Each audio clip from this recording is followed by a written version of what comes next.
Hello दोस्तों। आज की क्लास हम स्टार्ट करते हैं और आज हमारा जो है सब्जेक्ट है वो है हिस्ट्री, जिसमें लेक्चर 1 है ये।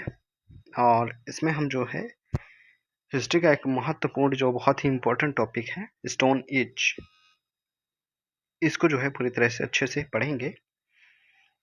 तो चलिए इस क्लास को जो है स्टार्ट करते हैं।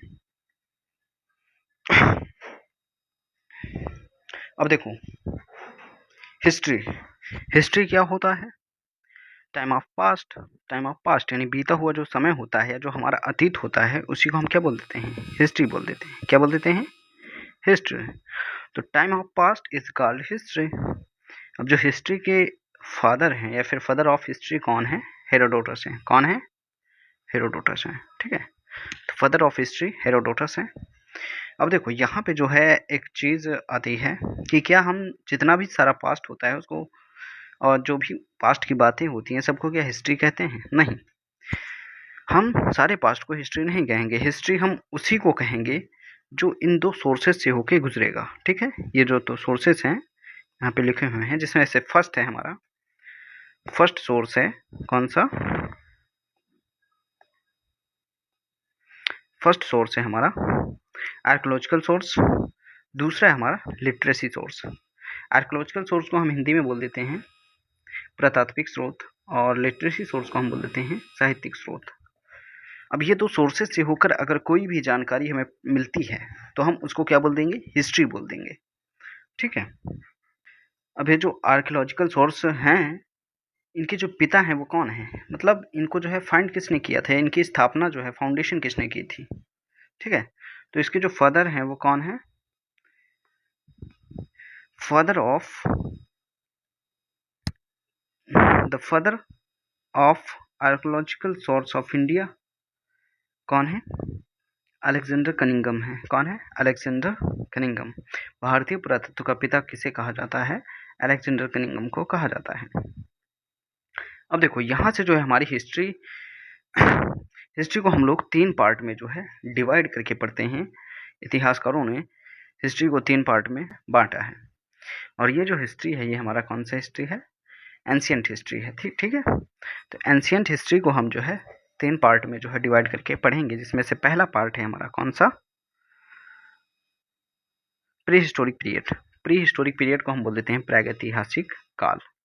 प्री हिस्टोरिक पीरियड को हम क्या बोल देते हैं? प्रागैतिहासिक काल। अब इस काल में जो है यहाँ पे लिख देते हैं,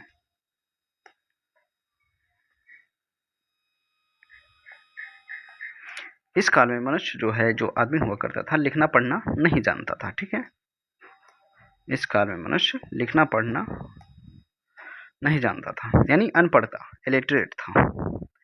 फिर उसके बाद आता है हमारा प्रोटो हिस्टोरिक पीरियड। दूसरा टाइप है प्रोटो हिस्टोरिक पीरियड, जिसको हम हिंदी में बोल देते हैं आद्य ऐतिहासिक काल। क्या बोलते हैं हिंदी में? आद्य ऐतिहासिक काल। यह ऐसा समय, ऐसा टाइम था या ऐसा काल था जिसमें मानव द्वारा लिपि तो लिख ली गई थी, यानी भाषा तो थी, लेकिन उसे पढ़ा नहीं जा सका। तीसरा हमारा टाइप आता है ऐतिहासिक काल। ऐतिहासिक काल को इंग्लिश में हम बोल देते हैं हिस्टोरिक पीरियड। क्या बोल देते हैं? Historic period. ऐतिहासिक काल ऐसा टाइम था या ऐसा काल था जिसमें लिपि को पढ़ लिया गया था और इसके सोर्स जो है उपलब्ध थे। ठीक है, लिपि को पढ़ लिया गया और पढ़ लिए गए इसके जो सोर्स हैं वो भी हमें मिल गए हैं। उसके बाद अगला आता है हमारा जो मेन इंपॉर्टेंट टॉपिक है, ये है स्टोन एज। हमारा सबसे ज़्यादा महत्वपूर्ण या इम्पोर्टेंट टॉपिक है हमारा कौन सा? Stone age. स्टोन एज, जिसको हिंदी में हम बोल देते हैं पाषाण काल। अब इसको स्टोन एज क्यों कहा जाता है? स्टोन एज इसे इसलिए कहा जाता है, स्टोन का मतलब जो होता है क्या होता है? पत्थर होता है, ये तो सब कोई जानता है। और पाषाण जो हिंदी शब्द है इसका भी मतलब क्या होता है? पत्थर ही होता है। काल मीन्स होता है समय।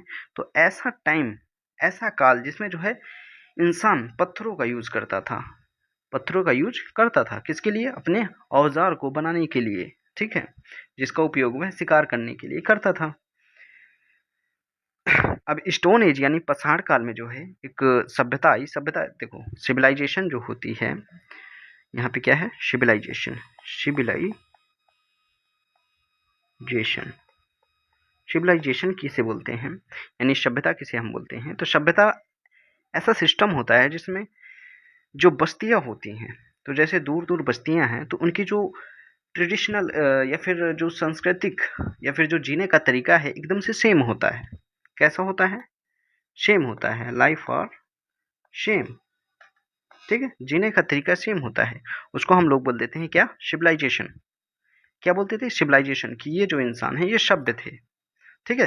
तो स्टोन एज में जो है पाषाण कालीन सभ्यता की जो है खोज की गई थी, और इसकी खोज करने वाले कौन थे, रॉबर्ट ब्रूस फ्रूट थे, ठीक है। कब की थी, 1863 ईस्वी में, 1863 में।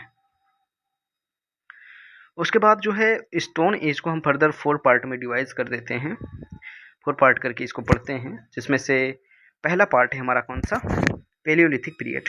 पेलियोलिथिक पीरियड को हम बोल देते हैं पुरापाषाण काल, ठीक है, पुरापाषाण काल। यानी जो पाषाण काल है उसको हम 4 पार्ट में डिवाइड करके पढ़ते हैं, जिसमें से पहला है पेलियोलिथिक पीरियड, जिसको हम हिंदी में बोल देते हैं पुरापाषाण काल। अब ये वो समय था, मतलब जीसस क्राइस्ट का जब जन्म हुआ था उसके 20 लाख साल पहले, 20 लाख साल पहले से लेके 12,000 बीसी तक के जो बीच का टाइम थे, जो बीच का समय था, उसको हम बोल देते हैं पेलियोलिथिक पीरियड, ठीक है। क्या बोल देते हैं, पुरापाषाण काल। दूसरा है हमारा मेसोलिथिक पीरियड। मेसोलिथिक पीरियड को हम बोल देते हैं मध्यपाषाण काल, ठीक है। क्या बोल देते हैं, मध्यपाषाण काल। मध्यपाषाण काल कौन सा टाइम था, तो ये वह टाइम था जब 12,000 बीसी से लेके 10,000 बीसी के बीच का जो टाइम था उसको हम बोल देते हैं मध्यपाषाण काल। तीसरा है हमारा नियोलिथिक पीरियड। नियो का मीन्स क्या होता है, नया। नियोलिथिक पीरियड का मीन्स होता है नवपाषाण काल, ठीक है, नवपाषाण काल। ये कौन सा टाइम था, तो ये था 10,000 बीसी से लेके 3,000 बीसी तक का टाइम को ही हम क्या बोलते हैं, नवपाषाण काल बोल देते हैं, यानी नियोलिथिक पीरियड बोल देते हैं।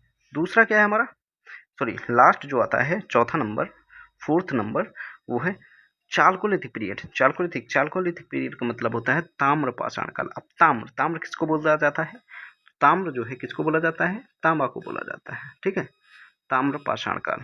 पेलियोलिथिक पीरियड फिर से पढ़ते हैं। पेलियोलिथिक पीरियड के जो अंदर का भाग है उसको हम पढ़ेंगे। तो पेलियोलिथिक पीरियड क्या होता है, इसमें पॉइंट वाइज हम लिखते चले जाते हैं। पेलियोलिथिक पीरियड, इसमें जो मानव जो था कैसा था, खाना बदोश था, खाना बदोश यानी फूड गैदरिंग मानव करता था। क्या करता था, फूड गैदरिंग, ठीक है। यानी जैसे जानवर जो होते हैं अपना पेट भरने के लिए जंगलों में इधर उधर घूमते रहते हैं, तो वैसे ही पहले के यानी पेलियोलिथिक पीरियड में इंसान जो मानव था वो भी ऐसे ही फूड गैदरिंग करता था, खाना बदोश की जिंदगी को जीता था, ठीक है। दूसरा इसमें क्या है, मानव ने या इंसान ने पत्थरों का उपयोग औजार के रूप में करते थे। पत्थरों का उपयोग औजार के रूप में करते थे, ठीक है, पत्थरों का उपयोग औजार के रूप में करते थे। कब, पेलियोलिथिक पीरियड में। अब देखो इसमें एक चीज का जिक्र होता है भीमबेटका की गुफाएं जो हैं वहां पे पुरापाषाण काल के चित्र देखने को मिलते हैं। अब भीमबेटका कहाँ पे है, तो भीमबेटका जो है मध्य प्रदेश के अब्दुल्लागंज में है, ठीक है, अब्दुल्लागंज रायसेन में है, स्थित है। वहां पे जो है पुरापाषाण काल के जो चित्र हैं यानी फोटोज हैं, पिक्चर्स हैं, वो देखने को वहां पे मिल जाती हैं। कहाँ पे, भीमबेटका में।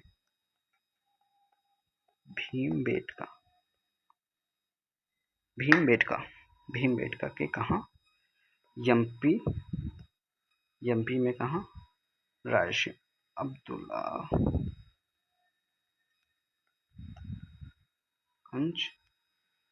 रायसेन, ठीक है। यहाँ पे जो है पिक्चर देखने को क्या है, पिक्चर देखने को मिलती हैं। पिक्चर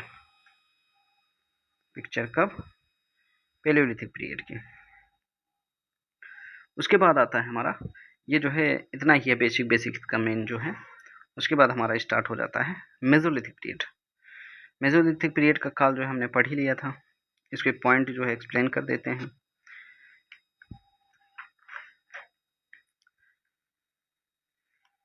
तो ये जो मेसोलिथिक पीरियड था, ठीक है, जो मेसोलिथिक पीरियड था इसकी जानकारी सर्वप्रथम या पहली बार किसने दी थी? तो मेसोलिथिक पीरियड की जानकारी जो है कार्ल लाइन ने 1867 ईस्वी में दी थी। कब? कार्ल लाइन ने कब दी थी? 1867 ईस्वी में। 1867 ईस्वी में डिस्कवर किया था, या फिर नहीं, डिस्कवर नहीं लिखेंगे, जानकारी दी थी, जानकारी दी थी सर्वप्रथम। ठीक है, पहली बार। सर्वप्रथम का मीन्स होता है पहली बार। उसके बाद दूसरा पॉइंट आ जाता है हमारा, इसमें जो है इस काल में जो लोग हुआ करते थे वो माइक्रोलिथ का प्रयोग करते थे। लोग जो है मानो माइक्रोलिथ का प्रयोग करता था। माइक्रोलिथ, अब देखो माइक्रोलिथ क्या होता है? पत्थरों का जो छोटे साइज का औजार होता है उसी को हम माइक्रोलिथ बोल देते हैं। माइक्रो मीन्स क्या होता है? छोटा। ठीक है, इंग्लिश में लिख देते हैं माइक्रोलिथ। माइक्रोलिथ क्या होता है? औजार हुआ करते हैं, औजार किसके? पत्थर के। ठीक है, दूसरा पॉइंट हमारा आ जाएगा यहाँ पे। अब देखो कश्मीर तो जानते ही हो सब लोग। कश्मीर में जो है एक साक्ष्य मिले थे या फिर स्रोत मिले थे, किसके? कश्मीर के बुर्ज में साक्ष्य मिले थे कि जो मानव के साथ साथ जो है कुत्ता को भी दफना दिया जाता था। ठीक है, कश्मीर के बुर्ज में मेसोलिथिक पीरियड या मध्यकाल में, मध्य पाषाण काल में ये साक्ष्य मिले थे कि वहां पे जो लोग थे इंसान के साथ साथ कुत्ता को भी दफना दिया जाता था। तो किसके साक्ष्य मिले थे? कश्मीर में कश्मीर के बुर्ज होम में मानव के साथ कुत्ता दफनाया जाता था। कुत्ता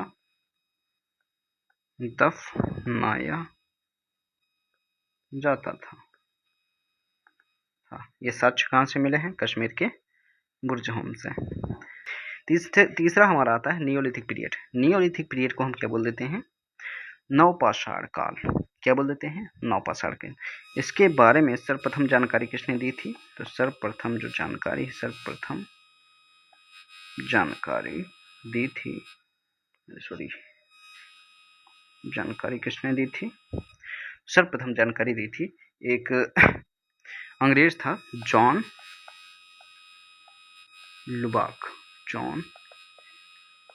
ने इसके बारे में सर्वप्रथम जानकारी दी थी। ठीक है,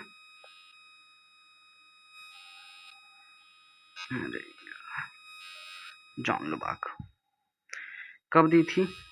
तो इसका जो टाइम लाइन है 1865 में दी थी। अरे यार क्या हो रहा है आज। 1865 में जो है इसकी जानकारी, सबसे पहले जानकारी जो है जॉन लुबाक ने दी थी, किसकी? नवपाषाण काल यानी नियोलिथिक पीरियड की। दूसरा क्या था? नवपाषाण काल में जो है मानव कैसा हो गया? मानव स्थायी हो गया। ठीक है, स्थायी का मीन्स क्या होता है? बस गया। और बसने का सबसे बड़ा रीजन था मानव स्थायी हो गया। दूसरा क्या है? कृषि की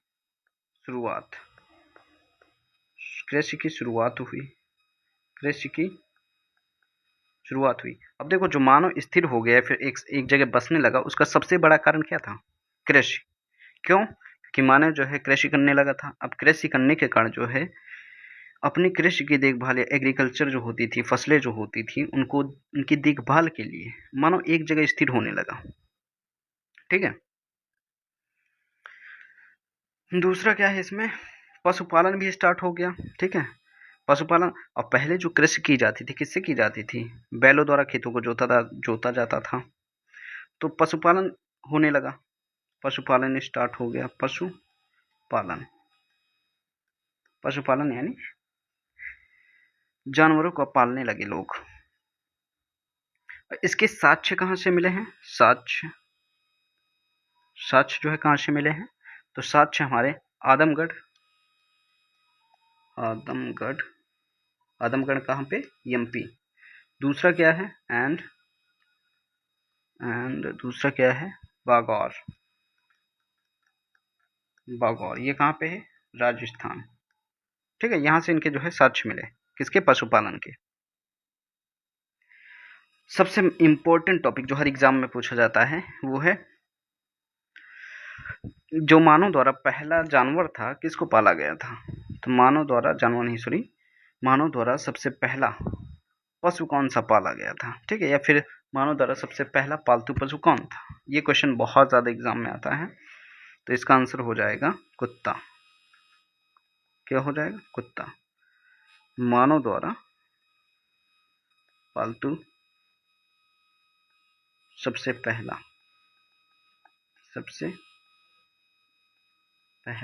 पशु था कुत्ता। ठीक है, अब यहाँ से जो है बहुत सारे मतलब प्लेसेस आते हैं, उनको जो है एक्सप्लेन करेंगे तो क्लास लंबी होगी मेरे हिसाब से, तो मैं आपको पढ़ के सुना देता हूँ। जैसे मेहरगढ़ हो जाएगा। मेहरगढ़ से किसके साक्ष्य मिले थे? तो बलूचिस्तान में स्थित है। यहाँ से जो है 700 ईसा पूर्व में सुलेमान और किरथक पहाड़ियों के बीच कृषि के साक्ष्य में कौन कौन से? जौ और गेहूं, वीट और बार्ली के साक्ष्य सर्वप्रथम मेहरगढ़ से मिले थे। कब? 700 ईसा पूर्व में। ठीक है, कहाँ पे? सुलेमान में। दूसरा क्या है? बुर्ज होम क्या है? यहाँ पे लिख भी लेते हैं। पहला क्या है? मेहरगढ़। एक नई स्लाइड ही खोल लेते हैं। पहला है मेहरगढ़, दूसरा है बुर्ज होम को तो अभी हम पढ़ चुके हैं। बुर्ज होम। तीसरा है हमारा कुंडली हवा। इम्पोर्टेंट बता रहे हैं, बस मेन इम्पोर्टेंट इतना ही है। अब देखो मेहरगढ़ से जो है किस चीज के साक्ष्य मिले थे? मेहरगढ़ से वीट और बार्ली और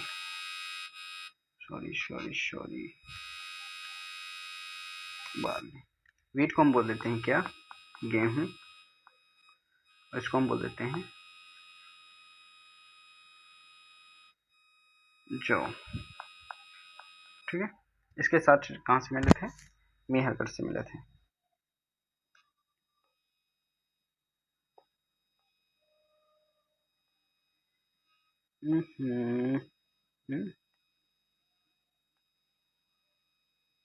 नीचे तो आ जाओ बेटा। बुर्ज होम से किसके साक्ष्य मिले थे? तो बुर्ज होम से जो है मिले थे हमें क्या? कि मानव के साथ कुत्ता दफनाया जाता था। कुत्ता दफनाया जाता था। ठीक है, कोल्डी हवा बहुत इंपॉर्टेंट जो है प्लेस है। यहाँ से हमें चावल के साक्ष्य मिले थे। किसके साक्ष्य मिले थे? चावल के साक्ष्य मिले थे। सबसे पुराने प्राचीनतम बोल सकते हैं इसको, चावल के साक्ष्य मिले थे। चावल के साक्ष्य प्लेस कौन सा है? तो बेलन घाटी आप जानते होंगे उत्तर प्रदेश में है। बेलन घाटी में ही कोल्डी हवा स्थित है। ठीक है, बेलन घाटी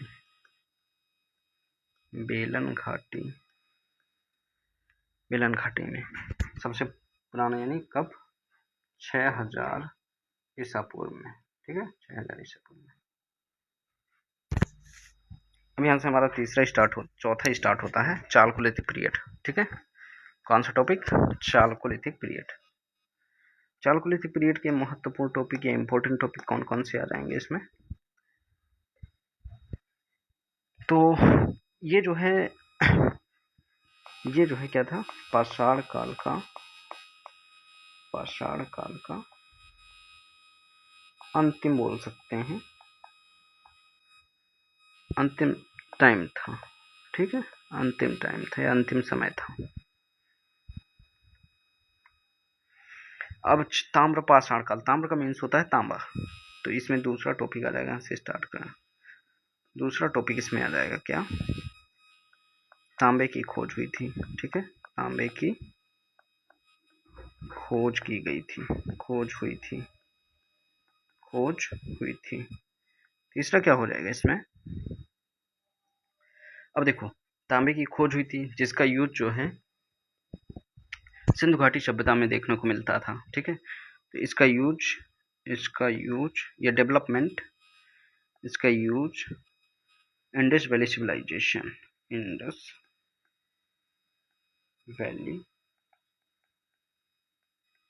सिविलाइजेशन में जो है देखने को मिलता है, सिंधु घाटी की सभ्यता को देखने में, सिंधु घाटी की सभ्यता में इसका यूज जो है मिलता था, किसका? तांबे का। दूसरा क्या है? ये कैसा ताम्र पाषाण जो का था, इसमें कौन सी बस्तियां थी? ग्रामीण बस्तियां थी। कौन सी बस्तियां? ग्रामीण बस्तियां। ठीक है, ग्रामीण बस्तियां थी।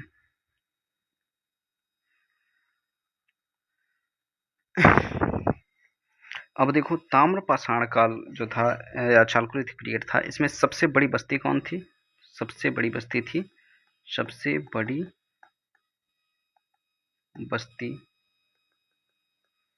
बड़ी बस्ती थी कौन सी थी? इनाम गांव। इनाम गांव सबसे बड़ी बस्ती थी। कौन? इनाम गांव। ये ताम्र पाषाण यानी चालकोलिथिक पीरियड की सबसे बड़ी बस्ती थी। ठीक है, इसमें जो है इस काल में मात्र देवी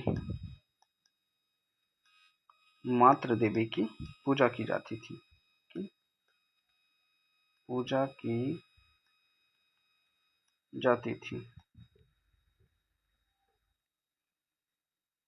ये तो हम पढ़ ही चुके हैं। तांबे जो है सबसे पहली धातु थी जिसको हम इस काल में खोजे थे। ठीक है, यहाँ पे लिख देते एक बार और। सबसे पहली धातु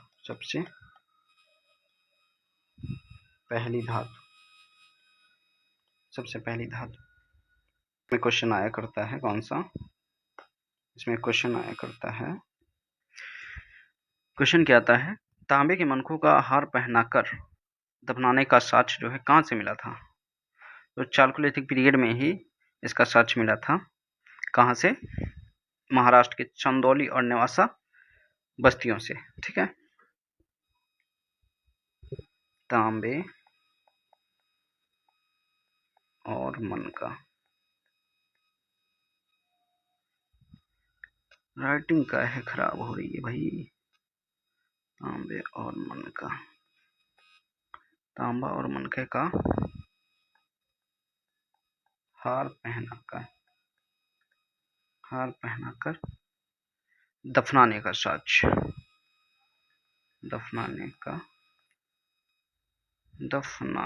यहाँ पे नाने होगा, तेना होगा, दफनाने का साक्ष्य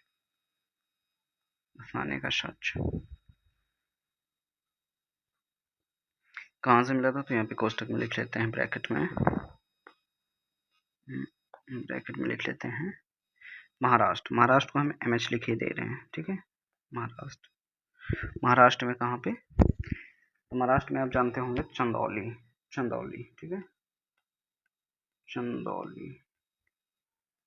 चंदौली के कहाँ? चंदौली में ही होती थी नेवासा बस्तियां। ठीक है, दूसरा क्या है? ठीक है, तो हमने जो है स्टोन एज के बहुत सारे इंपॉर्टेंट टॉपिक के बारे में जो है चर्चा कर ली है।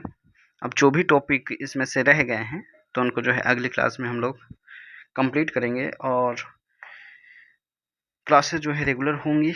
ठीक है, रिकॉर्डेड फॉर्म में जो है रेगुलर एक टाइम फिक्स करके जो है उसी टाइम में क्लासेस को डाला जाएगा। तो आप जो है डेली क्लासेस को लीजिए और अपना रिवीजन प्रैक्टिस अच्छे से कीजिए, तैयारी। ठीक है, तो चलिए मिलते हैं अगले क्लास में, तब तक के लिए जय हिंद, बाय।